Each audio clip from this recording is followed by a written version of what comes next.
We have a love for this plant because it helps us through trauma. Post-traumatic growth is a positive change experienced as a result of struggle with a major life crisis or a traumatic event. And it was one nurse who took me under her wing to realize that I wasn't broken, but I was afraid. I was afraid to stand up in front of a group of people, a group of nurses, a group of medical professionals, because I was afraid I was going to be judged. You can wrap your arms around them the way this nurse did for me and help them understand that they're loved, that they're appreciated, and that they're going to be somebody no matter what they've gone through. Thank you. And the most important thing that you can do for your patients is to create a safe space for them to share their experience. I learned in that moment the power of reclaiming your narrative so that it's no longer something that happened to me. It's something that it's part of me that I have integrated and that I can move through. There is nothing stronger than someone who has been broken down and has the support to rebuild themselves. An image that no mother should ever have burned into her memory. And on top of me was this damn car, and it was on fire. It was like in a movie where the camera zooms in on that puddle of leaking fluid, and I just kept staring at it because I knew, just like in the movies, what was supposed to happen next. So I just closed my eyes and I made peace with what was, what is, and what was supposed to happen next. But thankfully, my angels, they said, "Oh, Miss Fame, not today."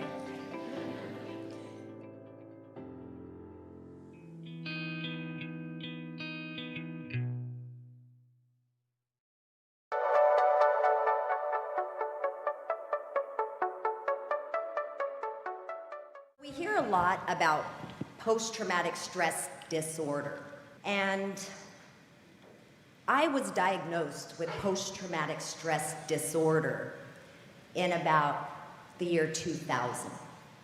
And I thought that I was broken, but you know what? My spirit was strong. And I did not let any of the trauma that I had experienced, which I will not go into because it doesn't matter, I've healed. And the reason why I've healed is because I do not have post-traumatic stress disorder. What I have is post-traumatic growth. And it is possible for every person who has experienced some level of trauma.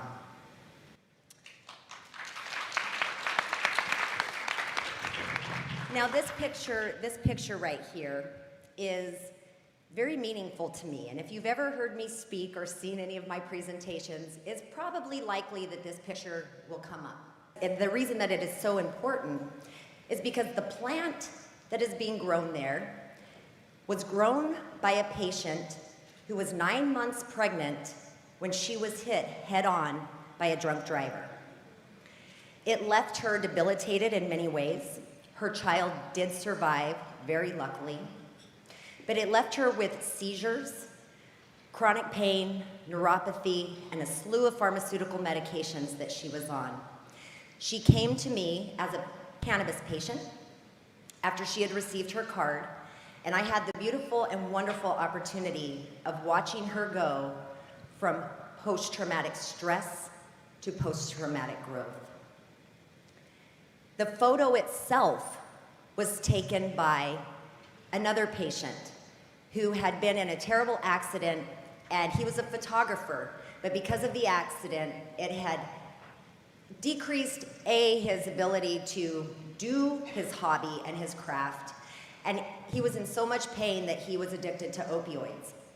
So with the beautiful benefit of cannabis, not only was he able to reduce and eliminate his opioid use, which gave him his spirit and his life back, But he was also able to utilize cannabis to help increase his growth. And so on this day, which I will never forget this day, he came with me to my other patient's home. The hand with the tattoo on the arm is the woman who was in the accident while she was 9 months pregnant, and the other hand is mine. We have a love for this plant because it helps us through trauma. So I want to talk a little bit about what is post-traumatic stress. And I'm not going to go into depth because we pretty much know, but the re-experiencing symptoms come along with post-traumatic stress. The flashbacks, the bad dreams, the frightening thoughts. That's all part of it. It's not all of it. It's just a part.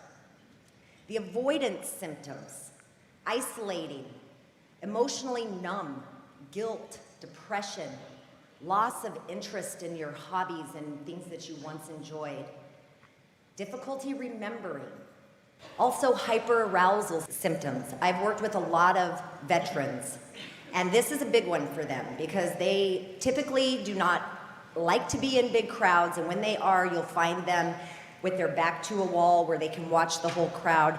They are easily startled. They feel on edge.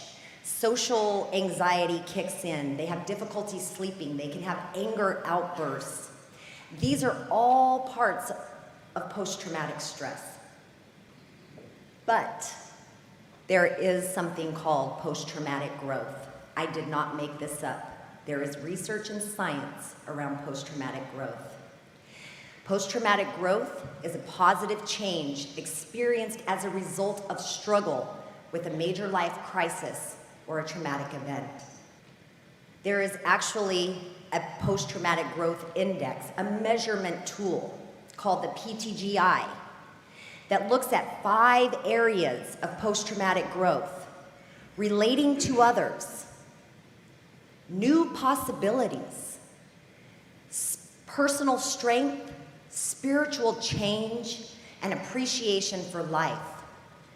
When we are working with patients who struggle with post-traumatic stress symptoms, it's important for us to start assessing not only the post-traumatic stress, but what are they doing to increase their own post-traumatic growth in these areas, and this is the tool that we use. I'm here to tell you that trauma does not have to defeat you, that it can be a springboard that can leap you into realms of possibility and growth that you never thought possible. Trauma does not have to defeat you. It can be a perfect opportunity for growth. Don't just make a comeback. Use it as a catalyst forward to be even more amazing than you ever thought possible. We're going to hear from some amazing post-traumatic growth survivors and patients today. Take what they say to heart. Think about your own patients when you're talking with them, when they have this post-traumatic stress. Don't say it's a disorder. They're just trying to learn some coping skills, and you can be the catalyst to help them grow. Thank you very much.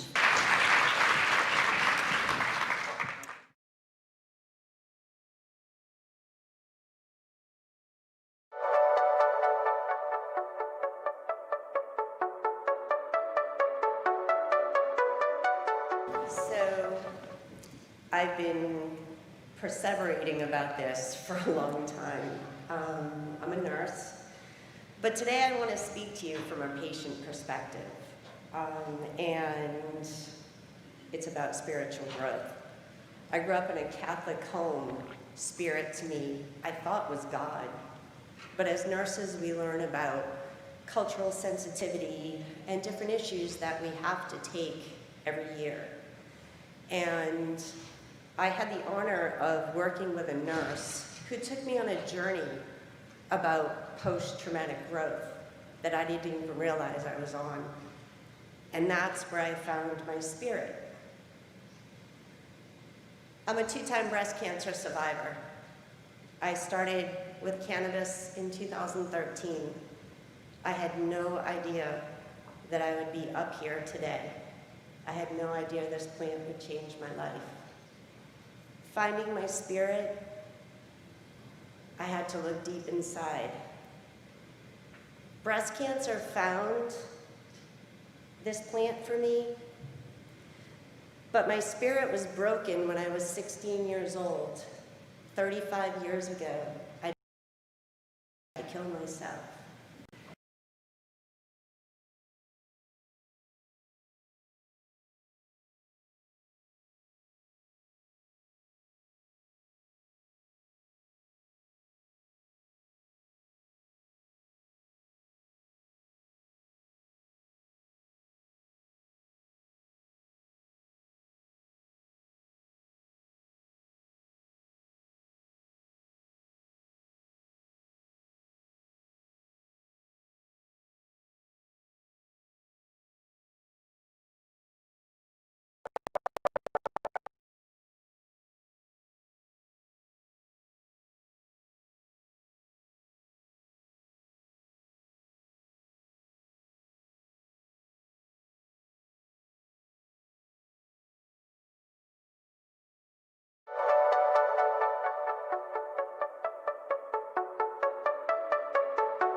So I've been perseverating about this for a long time.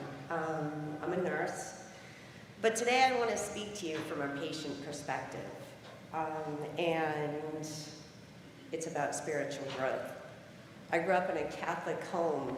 Spirit to me, I thought was God, but as nurses we learn about cultural sensitivity and different issues that we have to take every year. And I had the honor of working with a nurse who took me on a journey about post-traumatic growth that I didn't even realize I was on. And that's where I found my spirit. I'm a 2-time breast cancer survivor. I started with cannabis in 2013. I had no idea that I would be up here today. I had no idea this plant would change my life. Finding my spirit, I had to look deep inside. Breast cancer found this plant for me, but my spirit was broken when I was 16 years old. 35 years ago, I tried to kill myself. I didn't realize that it was my spirit that was broken. It was time to make a change 35 years later. It was amazing to me that I was not aware of this plant, and for 35 years I struggled with pharmaceuticals, with opinions, with judgment. As a nurse, I watched other nurses judging the patients that we care for. As a psychiatric nurse, I watched nurses treat each other with bullying, with disrespect, depending on what specialties that we work in. And we walk around breaking each other's spirit. It was a small step, I thought, but it's really changed my life. And it was one nurse who took me under her wing to realize that I wasn't broken.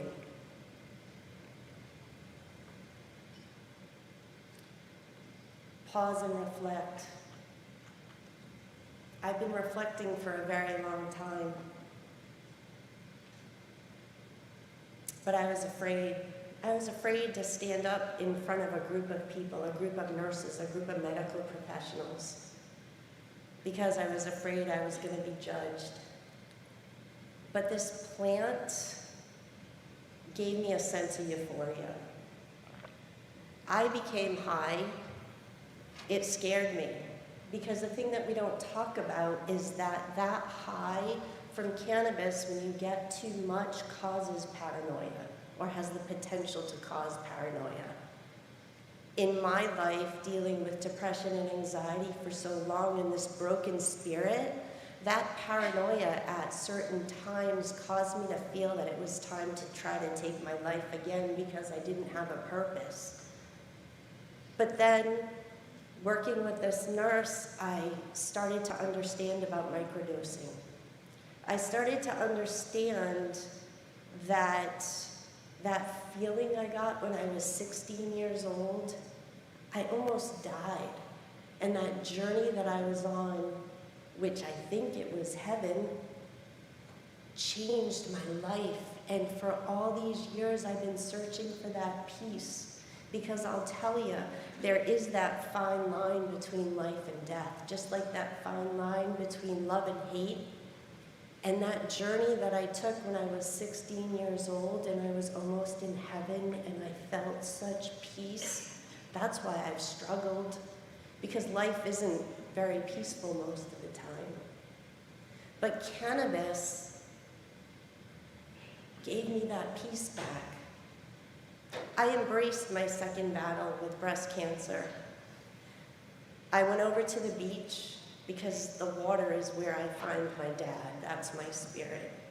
He passed away in 2008 from the complications of Lewy body dementia.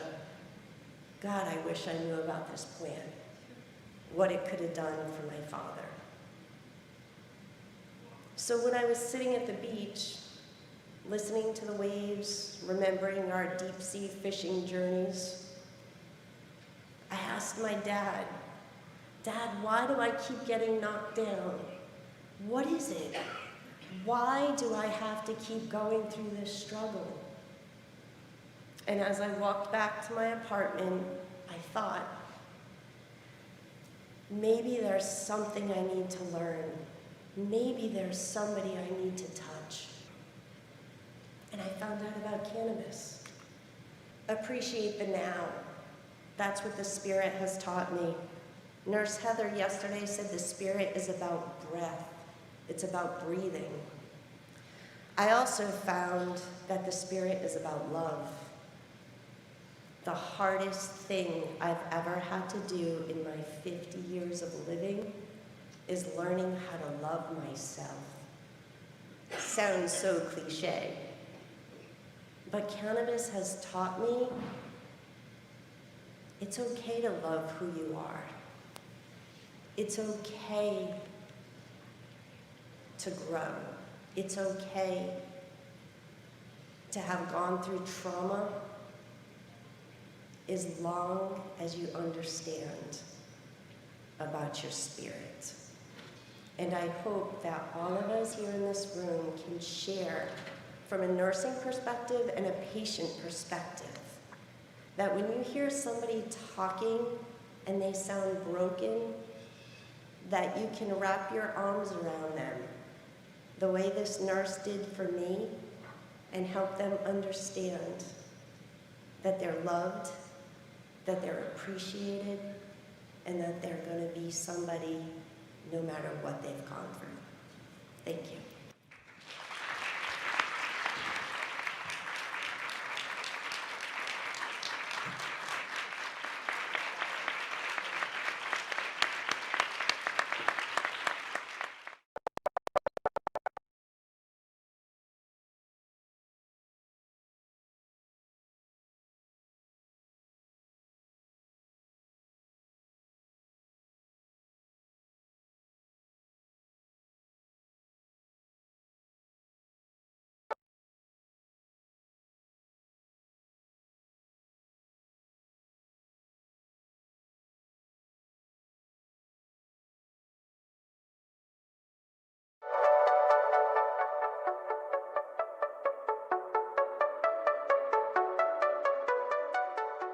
A Toyota Camry weighs approximately 3,252 pounds.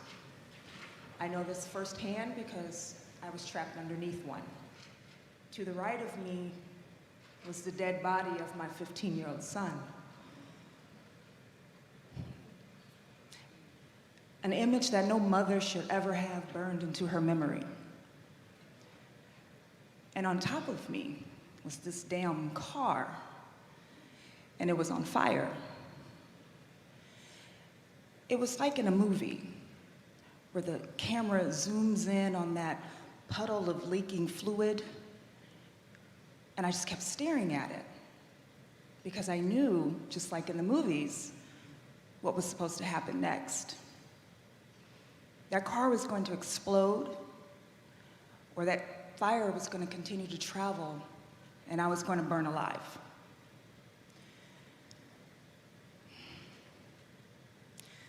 So I just closed my eyes, and I made peace with what was, what is, and what was supposed to happen next.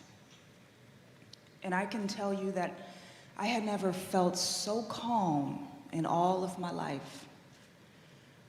I had let go, and I surrendered all. But thankfully, my angels, they said, "Oh, Miss Fame, not today."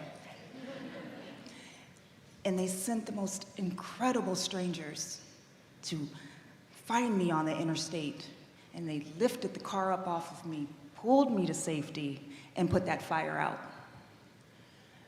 And to them, I am forever, forever grateful. Now, this is me now, with what I affectionately refer to as my go-go gadget or bionic leg. A metal rod that's been hammered down the shaft of my left femur, anchored into my hip and knee. Now, with this wonderful metal comes this fabulous walking scepter. Now, being the queen that I am, I just have them in several styles and colors. It's just another fashion accessory to me. Now, even though I was put back together, I was still left broken. I was grieving the death of my baby boy. I was in excruciating pain. The accident left me homeless, without a car, and I couldn't walk.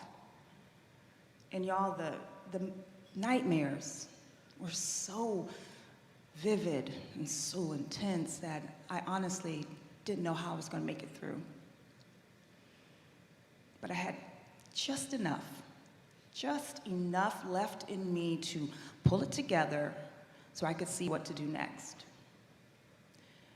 I pulled the knowledge and the education that I had as a cannabis nurse and all that information that I was teaching others, and I knew I had to apply it to myself. I had to address the PTSD, the inflammation, and all of that pain.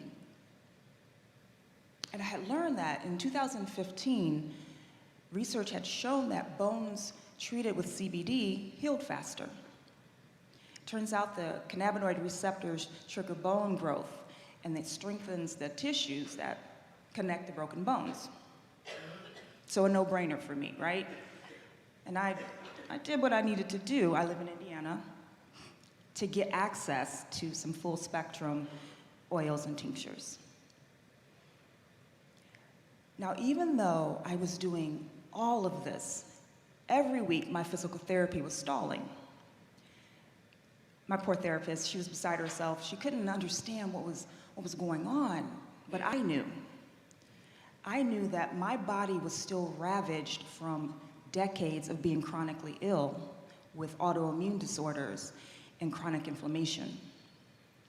My body was literally on fire internally from head to toe. And then the day came where I couldn't add 7 plus 5. I literally couldn't calculate those two numbers.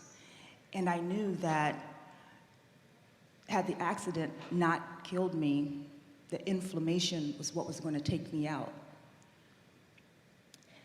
So I had nothing but time on my hands. It took a year from me to learn how to walk properly. So it wasn't like I was going anywhere. I just started to research. And I unlearned absolutely everything that I had ever known or had been taught about nutrition, the body, and food. And I relearned just how the body could heal itself if given the right things. I decided to become my own superhero, to take control of my life and my health. And by incorporating cannabinoid therapeutics and plant-based medicine and a plant-centered diet, I was able to reverse 20 years of chronic inflammation and autoimmune disorders. I am now free of all prescriptions, of specialists who couldn't help me, and I can think clearly.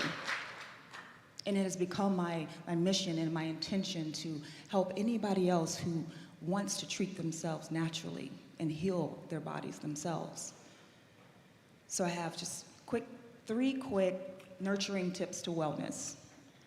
The first one would be mindset.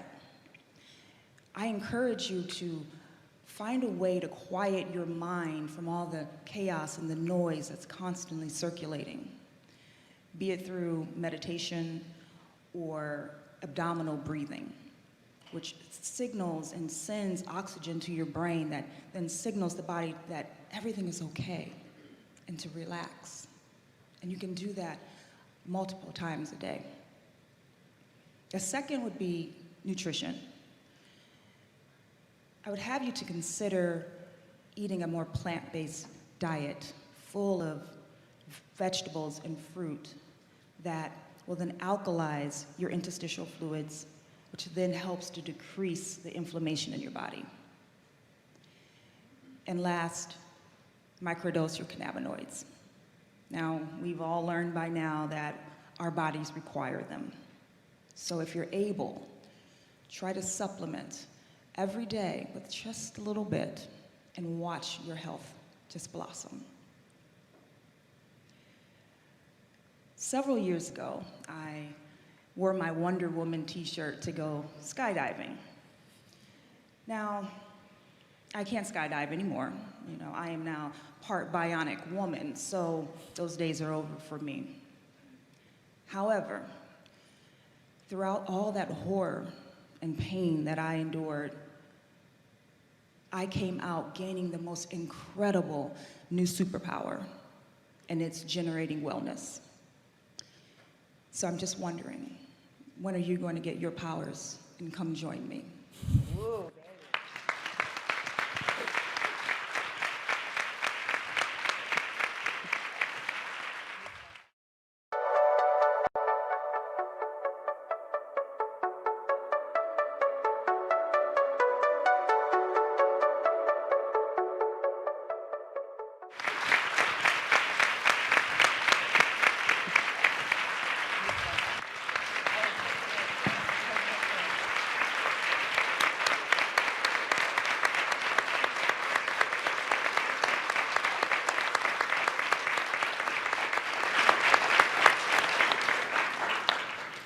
Absolute appreciation for our survivors, thrivers on stage, and for you as well.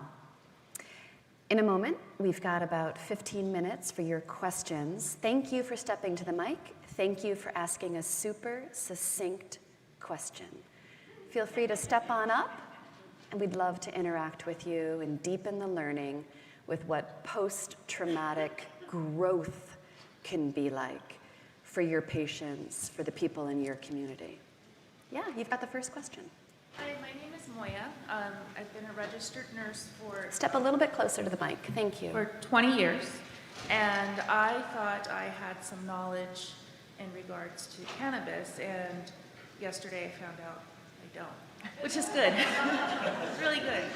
And so I'm trying to wrap my head around the cannabinoid. I can understand the pain receptors. I can understand utilizing salves, and the pain goes away.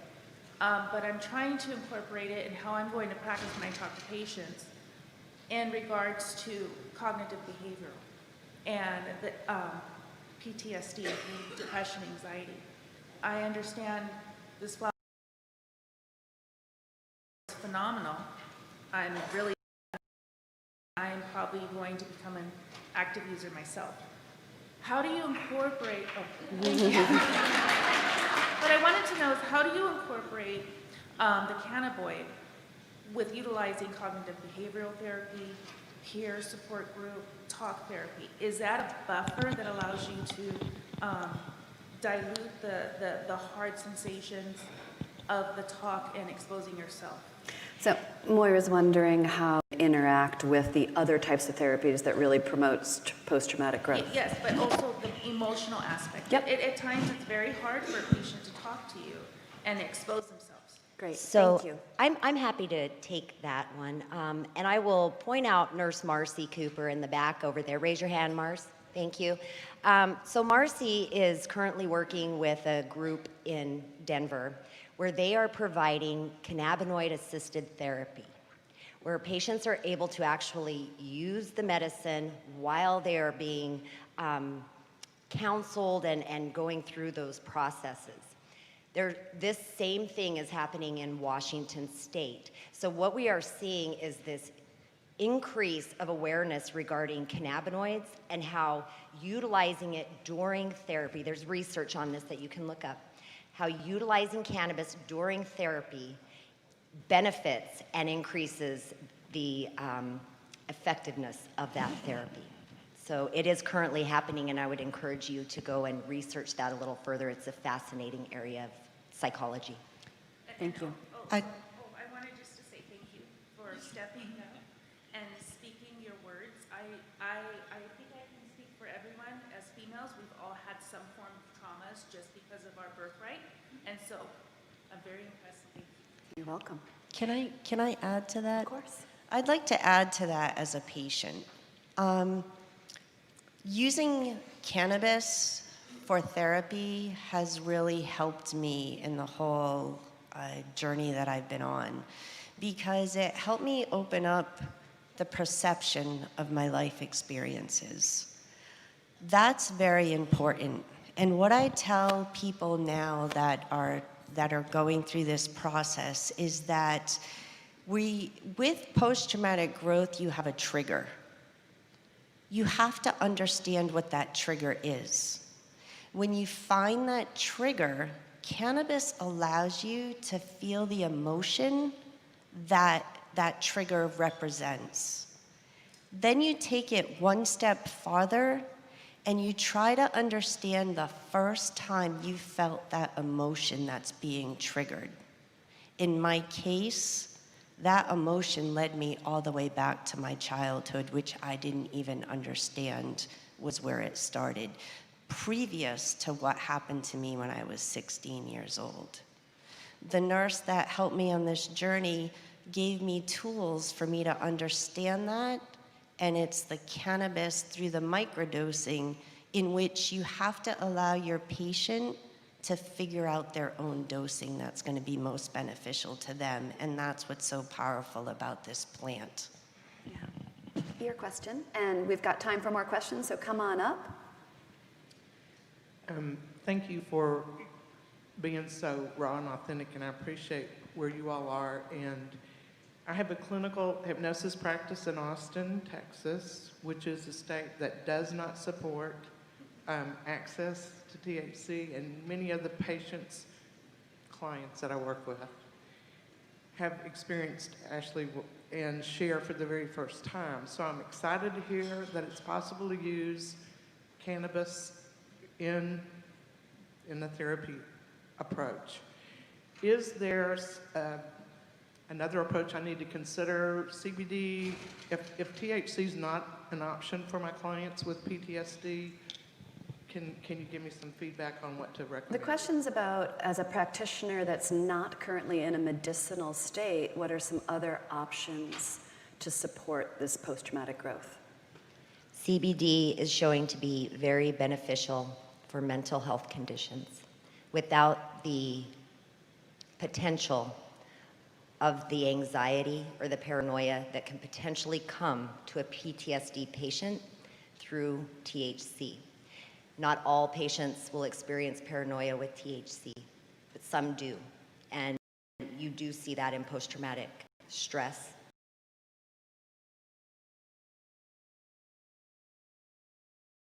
So you in the state of Texas can feel comfortable helping your patients get on a healthy CBD regimen to start repairing what's going on with the with the brain and the emotions.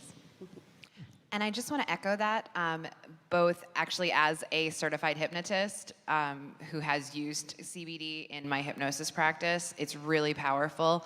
Another modality you might consider is affect bridging, which you're probably already doing, and the informed to recommend. Thanks. And one more question, if it's okay. As an educator, cannabis educator in Texas, we don't have access for THC products. Does that change the education process that I do with the patients that I work with? How to bridge that conversation about THC when there's no access to that? Any ideas about that? The question is about, as a medical professional that's not in a medicinal state, can we still talk about THC, or how to communicate that possibility with a patient or a client? Yes, the answer is you can discuss anything education-wise, but you nurse protect yourself. Make sure that you're not doing anything outside of your scope or that could get you in trouble.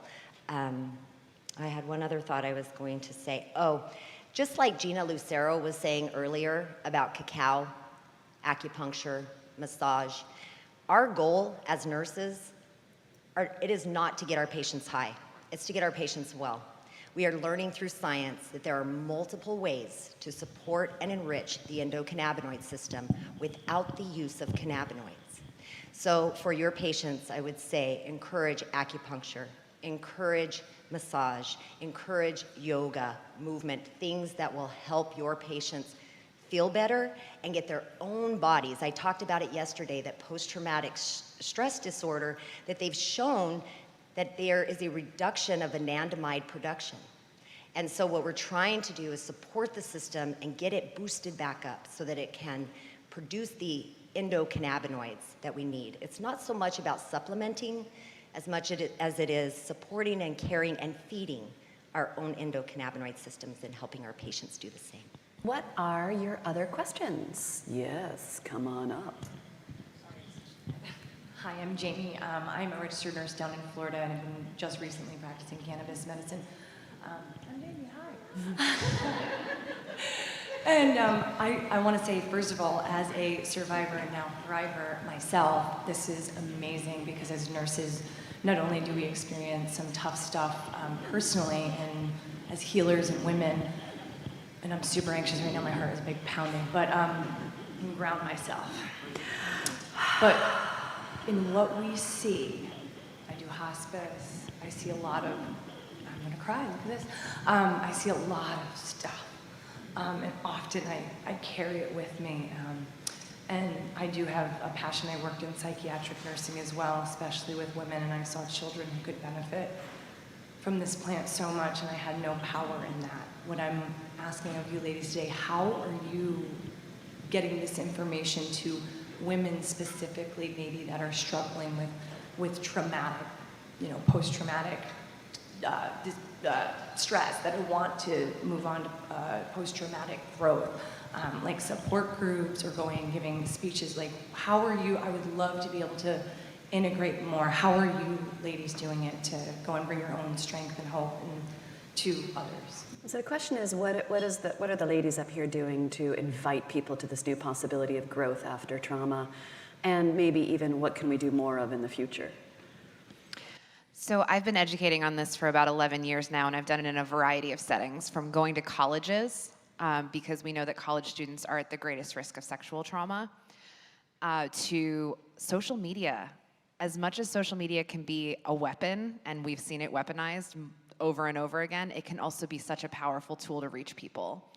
Twitter, Instagram, I do live streams, I'm on Facebook, I have a group, I have communities of folks, and I share my story really openly. And when I tell my story, without question, after every time, 3 people come up to me and say, "Me too." And now with the advent of Me Too, we have even more opportunities to have these conversations.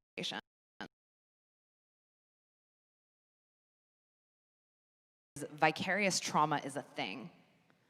And I don't know how much we've gotten to talk about that in this particular conference, but secondary trauma in your profession, in seeing patients and hearing their stories, it does impact you. It can cause post-traumatic stress disorder. So I so strongly invite you to have a therapist, to be practicing cannabis medicine on yourself, and to be taking care of yourself, taking breaks, asking for support. Thank you. Yep. Hi. Our final question. Can you hear? Yeah, my name is Nancy. I'm a nurse, registered nurse from Step a little bit closer, the Nancy. state of Washington, and we actually legalized recreational marijuana on the same day that Colorado does, but most people don't know that. And we had medical way before that. But that doesn't mean anything. I'm a beginner. And I want to give a shout out to Gianna, who was just on the stage a few minutes ago. I went to a seminar in the state of Oregon about 9 months ago where she spoke and has opened my eyes to this treatment. And now I'm looking at you 4 and 5 beautiful women and how this has made a difference in your life, and it's making a difference in me too. Not only personally, but I want to learn so much more. But this is my question to you. So I'm now going to these dispensaries, right? I walk in and I get totally overwhelmed. I'm not sure what the laws are in Washington. I know you test everything in California. I don't know if we do up there. But so they'll give you the THC content, they'll give you the CBD content and the ratio, and then there's 5,000 products on the wall. I mean, I don't know. And how did you start? How did you guys go and figure out what to do and which medicine to take?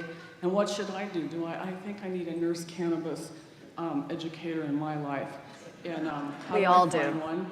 And here we go. I'm a beginner, and help.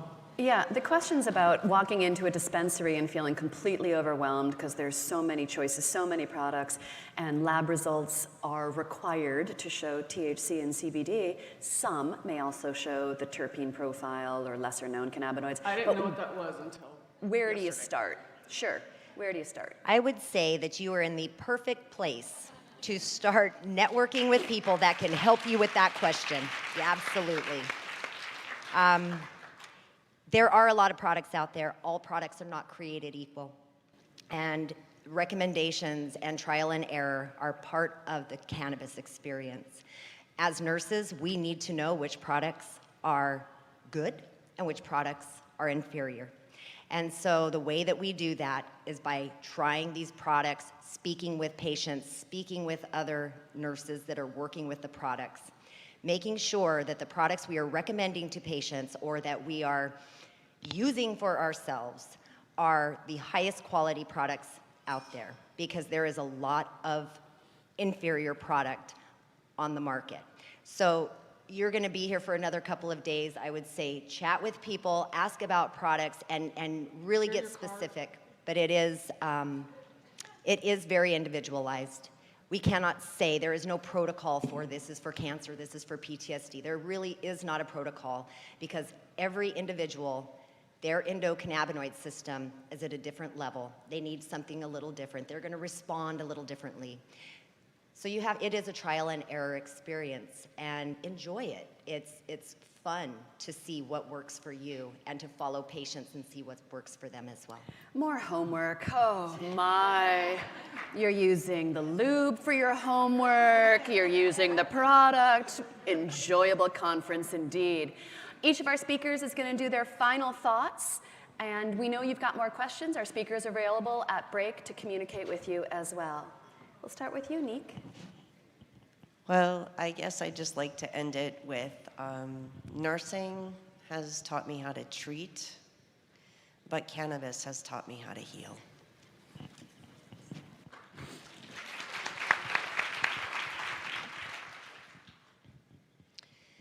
Trauma does not have to define you.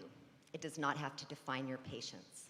It can be a springboard to leap you or your patients into the most amazing life you never thought possible. Cannabis can help with that.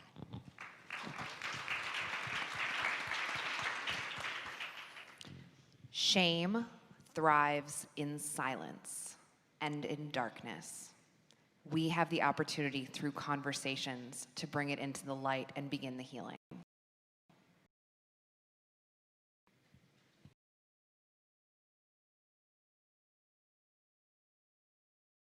Whatever you choose to consume, be it through your mouth or your mind, has the potential to hurt you or help you. So be mindful.